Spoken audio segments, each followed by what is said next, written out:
Konnichiwa. Sawadee-krap. Hello, we are from Group 6. We will explaining about vitamin. Kita asma kula Cindi Wendari. Nami abdi Nisa Amalia. Mainan Ihsan Energi Nur Aziza. Kanculikania. Watashi wa dari Nur Fitri Des. Enjoy the video.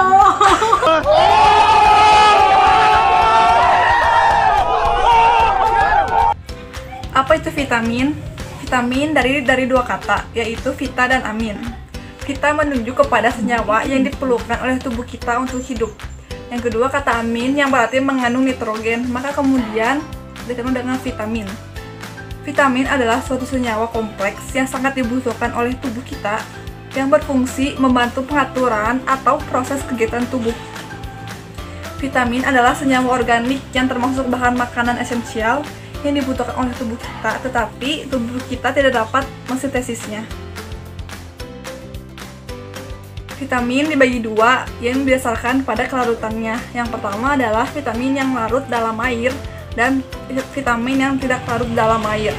Dalam vitamin larut dalam air disebut dengan prokoenzim, yaitu meliputi vitamin B dan vitamin C. Kemudian dapat bergerak bebas dalam badan, darah, dan limfa. Tidak hanya terdiri dari unsur-unsur vitamin, tidak hanya terdiri dari unsur-unsur C, H, dan O. Kemudian sifatnya itu mudah rusak dalam pengelolaan atau ikut terlarut dalam air selama pencucian. Yang berikutnya adalah kelebihan vitamin yang larut dalam air dapat diekspresikan melalui urin. Vitamin yang larut dalam lemak disebutnya alosterin yang terdiri dari vitamin A, D, E, dan K. Vitamin ini terdiri dari unsur-unsur C, H, dan O. Vitamin ini disimpan dalam jaringan lemak, terutama pada hati. Karena sifatnya tidak dapat dilarutkan dalam air, maka vitamin ini tidak dapat diekspresikan melalui urin. Yang pertama, contohnya adalah vitamin B1. B1 dikenal juga dengan tiamin. Vitamin B ini memiliki beberapa fungsi. Yang pertama, membantu mengkonversi karbohidrat menjadi energi, kemudian membantu proses metabolisme protein dan lemak, dan menjaga kesehatan kulit. Dan apabila tubuh kita kekurangan vitamin B1, maka efeknya adalah kulit akan mengalami berbagai gangguan seperti kulit kering dan kulit bersisik. Yang kedua, tubuh juga akan mengalami beri-beri. Yang ketiga, gangguan saluran pencernaan, jantung, dan paru-paru. Murni dari vitamin B1 adalah tiamin hidroklorida. Tiamin memiliki rumus molekul C12H17N4OS. Tiamin mengandung sistem dua cincin, yaitu inti pirimidin dan tiazol. Vitamin B1 memiliki sifat seperti mudah rusak dalam larutan netral atau alkalis. Kemudian dalam keadaan asam akan tahan panas. Kemudian yang ketiga, tiamin stabil pada pemanasan kering, tapi mudah terurai oleh zat-zat pengoksidasi dan terhadap radiasi sinar UV. Dalam tanaman terdapat dalam keadaan bebas, sedangkan pada jaringan hewan terdapat sebagai koenzim, yaitu tiamin tiofosfat. B1 mengandung dua cincin, yaitu pirimidin dan tiazol. Vitamin berikutnya adalah vitamin B6 atau piridoksin. Vitamin B6 ini memiliki peran sebagai senyawa koenzim untuk menghasilkan energi melalui jalur sintesis asam lemak seperti sphingolipid dan fosfolipid. Kemudian berperan dalam metabolisme nutrisi. Dan selanjutnya adalah memproduksi antibodi sebagai pertahanan tubuh terhadap anti-aging atau senyawa asing yang berbahaya. Vitamin B6 memiliki rumus molekul C8H11NO3. Di alam, vitamin B6 terdiri atas 3 senyawa, yaitu piroksidin, pirodoksal, dan pirodoksamin. Sifat-sifatnya sebagai berikut. Piroksidin stabil terhadap pemanasan, alkali, dan asam. Piroksidal dan piroksidamin mudah rusak oleh pemanasan, udara, dan cahaya. Kemudian pirodoksin yang paling tahan terhadap pengaruh pengolahan dan penyimpanan. Pada penentuan secara kualitatif dapat dilakukan dengan cara pereaksian analit dengan CuO4 dan NaOH yang menghasilkan warna biru ungu jika terbukti positif. Berikut adalah struktur vitamin B6. Yang pertama, piridoksin, piridoksal, dan piridoksamin. Selanjutnya ada vitamin C atau asam askorbat. Manfaat dari vitamin C sebagai pembentukan kolagen yang merupakan protein penting penyusun jaringan kulit, sendi, tulang, dan jaringan penyokong lainnya. Yang kedua ada penangkal berbagai radikal bebas dari polusi. Yang ketiga penutupan luka saat terjadi pendarahan. Yang keempat memberikan perlindungan lebih dari infeksi mikroorganisme patogen. Vitamin C memiliki rumus molekul C6H8O6. Di alam terdapat dalam dua bentuk, yaitu bentuk teroksidasi atau asam askorbat dan tereduksi atau asam dehidroaskorbat. Vitamin C mudah teroksidasi atau proses tersebut dipercepat oleh panas, sinar atau enzim oksidasi, serta oleh katalis tembaga dan besi. Oksidasi akan terhambat bila vitamin C dibiarkan dalam keadaan asam atau suhu rendah. Secara kualitatif dapat dilakukan dengan reaksi analit dengan larutan benedik. Jika positif, hasilnya terbentuk endapan warna hijau kekuningan sampai merah bata. Ini merupakan struktur dari vitamin C.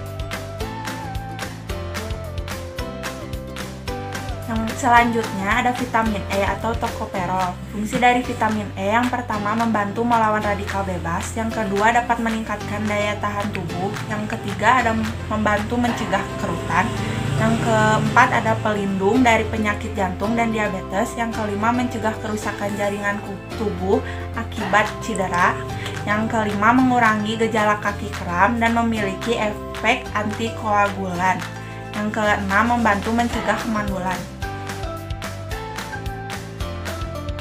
Vitamin E atau tokoperol.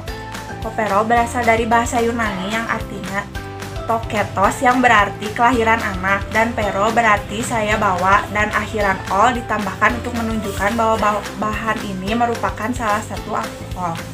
Sifat dari vitamin E, yang pertama vitamin murni, tidak berbau dan tidak berwarna. Yang kedua, vitamin E dalam stabil pada pemanasan namun akan rusak bila pemanasan tinggi. Vitamin E bersifat basa jika tidak ada oksigen dan tidak terpengaruh dalam asam pada suhu 100 derajat Celcius. Yang ketiga, bila terkena oksigen udara akan teroksidasi. Yang keempat, bila terkena cahaya warnanya akan menjadi gelap. Kebutuhan vitamin pada setiap umur itu berbeda-beda. Berikut tabel AKG vitamin.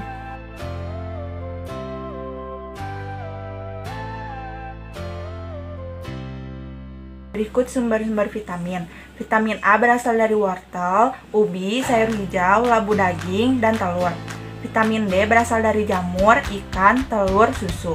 Vitamin E berasal dari biji-bijian, kacang-kacangan, sayuran hijau. Vitamin K berasal dari sayuran hijau dan wortel.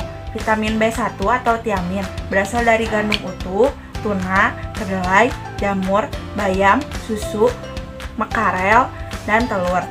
Selanjutnya ada vitamin B2, berasal dari gandum, utuh, almond, kedelai, jamur, bayam, susu, makarel, dan telur. Selanjutnya ada vitamin B3 atau niacin, berasal dari jamur, kacang-kacangan, beras merah, sayuran hijau, ikan, dan ayam. Selanjutnya ada vitamin B5, berasal dari brokoli, hati, gandum utuh, telur, alpukat, sayuran hijau. Selanjutnya ada vitamin B6 atau Perodix, berasal dari sayuran hijau, kacang-kacangan, ikan, dan ayam. Selanjutnya ada vitamin B9 atau asam folat, berasal dari sayuran hijau, buah-buahan, kacang-kacangan, dan daging. Selanjutnya ada vitamin B12, berasal dari ikan, telur, dan hati.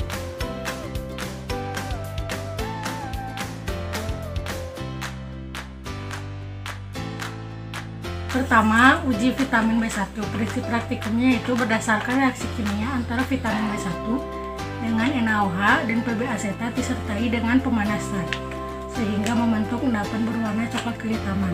Persamaan reaksinya yaitu sampel bereaksi dengan larutan PB asetat dan NaOH dan akan terjadi perubahan warna menjadi warna kuning. Lalu setelah dipanaskan munculnya endapan berwarna coklat kehitaman yang menandakan adanya vitamin B1 dalam sampel. Alat dan bahan. Alatnya yaitu ada tabung reaksi, pipet tetes, rak tabung, penangas air. Bahannya ada larutan PB asetat, NaOH 6 normal, dan sampel.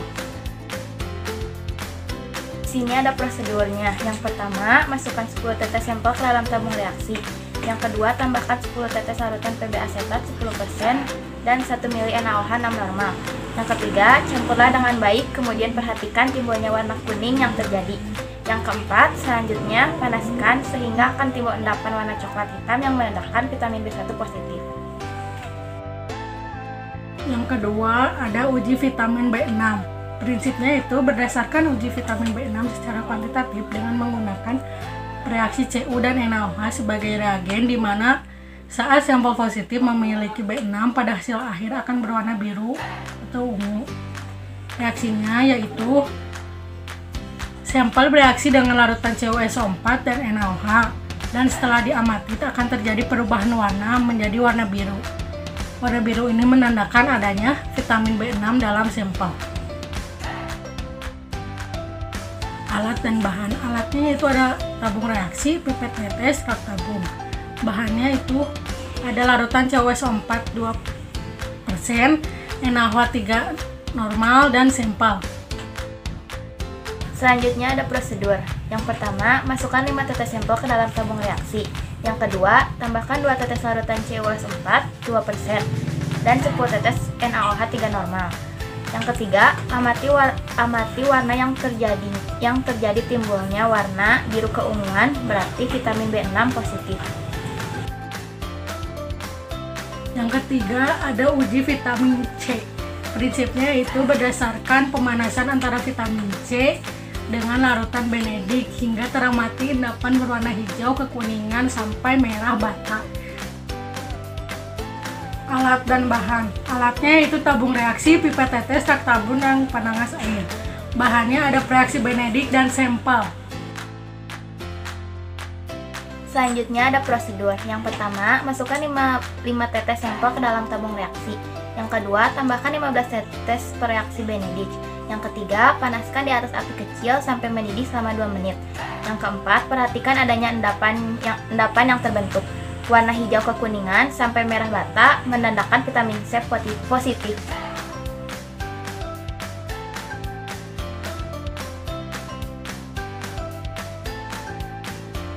Ini ada uji kuantitatif. Prinsip dari vitamin B1. Berdasarkan reaksi asam basa, sejumlah mili larutan sampel yang dititrasi oleh larutan NaOH 0,1 normal sampai terjadi perubahan warna dari jingga menjadi kuning kebiruan. Berikut alat dan bahannya. Alatnya yang pertama buret, statif dan klem, corong pisah, tabung sentrifuge, vortex, tabu ukur. Bahannya ada NaOH, indikator bromtimol biru, asam oksalat, aquades bebas CO2, dan FeCl3. Prosedur dengan metode alkalimetri.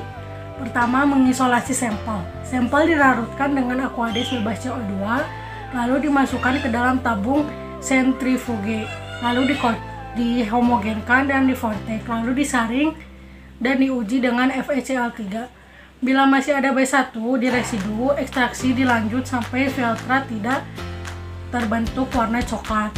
Kedua, ada pembakuan NaOH. Ketiga, ada pembuatan indikator bromtimol biru. Keempat, ada titrasi sampel, pipet sejumlah mili sampel, lalu tambahkan indikator. Terakhir, titrasi sampai warna jingga berubah jadi hijau kebiruan. Rumus perhitungan B1 metode alkalimetri. Yang pertama, mencari V1N1 sama dengan V2N2. Yang kedua, mencari gram sampel dengan rumus Mg sama dengan Be dikali normal dikali volume. Yang ketiga, mencari persen kadar sampel sama dengan gram sampel per gram sampel yang ditimbang dikali 100%. Uji vitamin B6.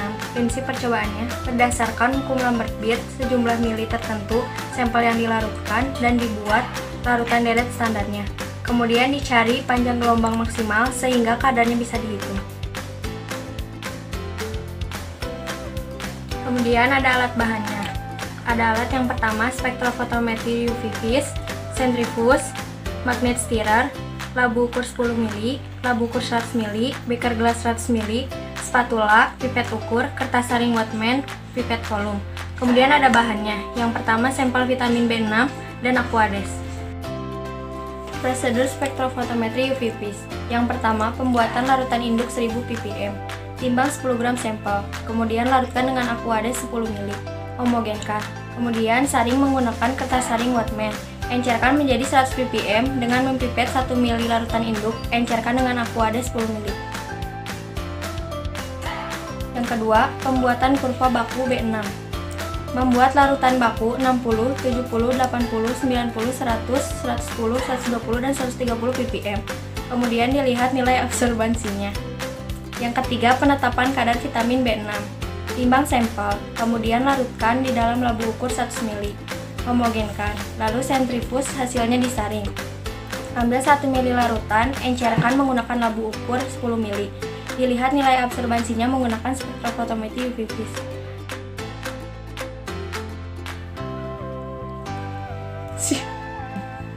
Perhitungannya menggunakan persamaan Y. Y sama dengan A plus BX. Kemudian dicari X-nya. X sama dengan Y min A per B. Keterangannya A absorpsi max, B intercept, C slope. MSDS, yang pertama ada NaOH. Sifat kimianya higroskopis, eksoterm, mudah terbakar, pH mendekati 14. Sifat fisikanya padat, berwarna putih, tidak berbau, larut di dalam air. Yang kedua ada PB asetat. Sifat kimianya toksik, karsinogenik, iritan. Sifat fisikanya kristal dan berwarna putih. CuSO4, sifat kimianya higroskopis dan iritan. Sifat fisikanya padatan, berwarna biru, tidak berbau, larut dalam air. Yang keempat ada asam oksalat. Sifat kimianya pH-nya 4,28. Korosif, larut dalam alkohol. Sifat fisikanya padatan kristal, berwarna putih, larut dalam air. Yang kelima ada FeCl3. Sifat kimianya korosif, iritan, toksik. Sifat fisikanya padatan, larut dalam air. K3. Keselamatan dan kesehatan kerja. Yang pertama, perhatikan rambu-rambu keselamatan. Yang kedua, baca label bahan kimia. Yang ketiga, jika tidak jelas, tanya kepada ahli atau laboran. Yang keempat, baca MSDS. Yang kelima, gunakan APD. Yang keenam, ketahui apa yang harus dilakukan pada kondisi darurat. Yang ketujuh, prioritaskan kebersihan. Yang kedelapan, ketahui cara penyimpanan dengan benar. Yang kesembilan, ketahui cara membuang dengan benar. Yang kesepuluh, keselamatan adalah tanggung jawab kita sendiri. Alat pelindung diri. Yang pertama ada pelindung mata, kacamata Google. Yang kedua ada pelindung wajah atau face shield. Yang ketiga ada pelindung tangan atau sarung tangan. Yang keempat ada pelindung badan atau jas lab. Yang kelima pelindung kaki atau sepatu. Dan yang keenam pelindung pernapasan atau masker.